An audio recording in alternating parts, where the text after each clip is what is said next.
పవన్ కళ్యాణ్ గారు, చంద్రబాబు నాయుడు గారు అందరూ వచ్చినప్పుడు ఒక మాట అన్నారు, మీరైనా మేమైనా ఒక అడుగు కింద వేయడానికి సిద్ధంగా ఉండాలి, అప్పుడే అద్భుత విజయం సాధిస్తాం. ఇవాళ సాధించిన విజయం మామూలు విజయమా?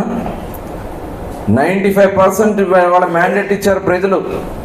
ప్రపంచంలో ఏ రాజకీయ పార్టీకి రానటువంటి మెజార్టీలు మనకి వాళ్ళు వచ్చినాయంటే 160 అవుట్ ఆఫ్ 175, 164 మనం గెలిచామంటే ఇవాళ దానికి కారణం పవన్ కళ్యాణ్ గారు, చంద్రబాబు నాయుడు గారు ఒక మెట్టు దిగడానికి కూడా సిద్ధంగా ఉండదు. అంత అద్భుతమైనటువంటి విజయం. ఇవాళ దేశం మొత్తం మన వైపు చూస్తూ ఉన్నారు, ప్రపంచం కూడా ఈ మోడల్ ఏంటని చూస్తూ ఉన్నారు, ఎలా జరిగింది, ఇది ఎలా సాధ్యమైందని చూస్తూ ఉన్నారు. ఇది కొనసాగాలి, మన కోసం కాదు, పదవుల కోసం కాదు, ఈ రాష్ట్ర భవిష్యత్తు కోసం, మన పిల్లల భవిష్యత్తు కోసం.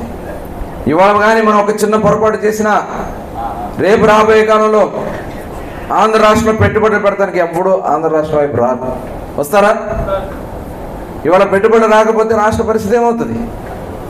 ఇవాళ మన ప్రజలకు ఇచ్చిన హామీలు ఎలా నిలబెట్టుకోవాలి?